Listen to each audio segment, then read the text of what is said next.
Bismillahirrahmanirrahim. Assalamualaikum warahmatullahi wabarakatuh. Perkenalkan, nama saya Indah Herunisa. Saya dari kelas pendidikan Geografi A. Pada video kali ini saya akan menjelaskan mengenai alat-alat meteorologi dan klimatologi. Langsung saja saya akan menjelaskan mengenai alat yang pertama, yaitu barometer. Gambarnya ialah sebagai berikut.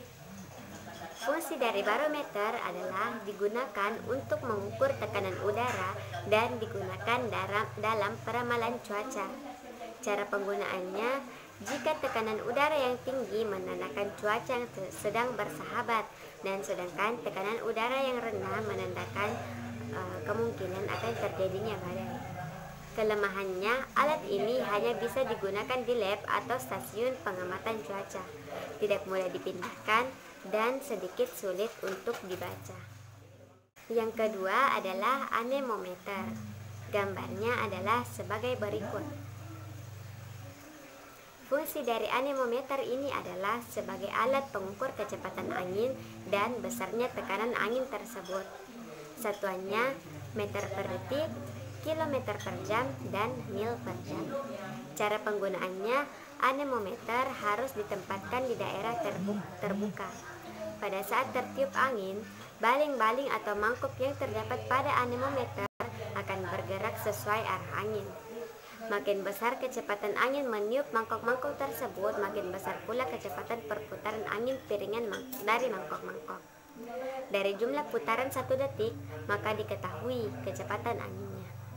Kelemahannya, agar alat bekerja efektif, antara alat dan benda-benda di sekitar diberi jarak yang cukup jauh, dan untuk memperoleh data yang matang harus dilakukan perhitungan terlebih dahulu. Alat yang ketiga ialah hygrometer. Gambarnya adalah sebagai berikut. Fungsi dari hygrometer adalah untuk mengukur kelembapan udara alternatif. Satuannya adalah Celsius. Cara penggunaannya, hygrometer terdapat 2 skala, yang salah satunya menunjukkan kelembapan dan satunya lagi menunjukkan temperatur. Cara penggunaannya ialah dengan meletakkan di tempat yang akan diukur kelembapannya, kemudian ditunggu dan bacalah skalanya. Skala kelembapan biasanya ditandai dengan huruf H, kalau suhu dengan derajat Celcius. Kelemahannya, pada saat pengukuran dengan hygrometer, selama pembacaan harus diberi aliran udara yang berhembus ke arah alat dengan secarik kertas atau kipas, sedangkan pada celing alatnya harus diputar. Alat yang keempat ialah termometer bola basah. Gambarnya adalah sebagai berikut. Fungsi dari alat pengukur ini ialah sebagai alat pengukur suhu udara dan kelembapan udara. Satuannya suhu derajat Celcius dan kelembapan dalam persen. Cara penggunaannya, suhu ini diukur dengan menggunakan termometer yang bulbunya bagian bawah termometer dilapisi dengan kain yang telah dibasahi, kemudian dialiri udara yang ingin diukur suhunya. Kelemahannya, harga air raksa mahal. Air raksa dikenal dengan zat keras sehingga cukup berbahaya bila digunakan dengan hati-hati. Lalu, alat yang kelima ialah termometer bola kering. Gambarnya adalah sebagai berikut. Fungsinya sebagai alat pengukur suhu udara dan kelembapan udara. Satuannya Celsius, Kelvin, dan Fahrenheit.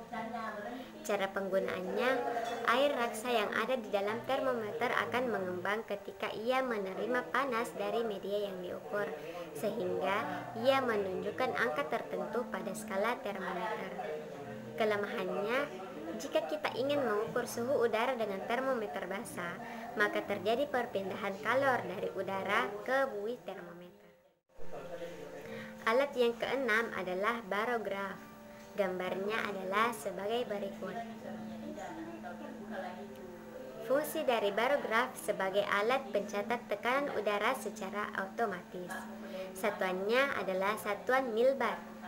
Cara penggunaannya, arah angin akan menggerakkan pena pencatat pada kertas bias sehingga diketahui tekanan udaranya. Kelemahannya, untuk mengaplikasikannya harus dihubungkan beberapa kapsul atau sel aneroid dengan sebuah pena untuk membuat track dan khusus hanya untuk merekam data. Alat yang ketujuh adalah panci penguapan.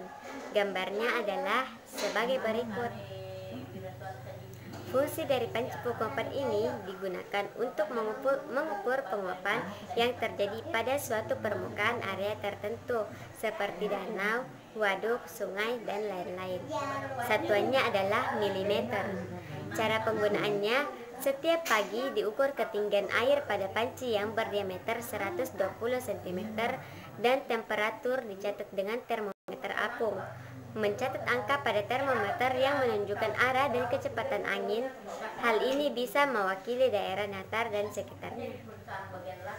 Kelemahannya, apabila terjadi hujan lebat, air akan tumpah dari bak sehingga besar penguapan yang terjadi tak dapat diukur dengan pengukuran volume air dengan cara menambahkan atau mengurangi dan sering terjadi gangguan debu.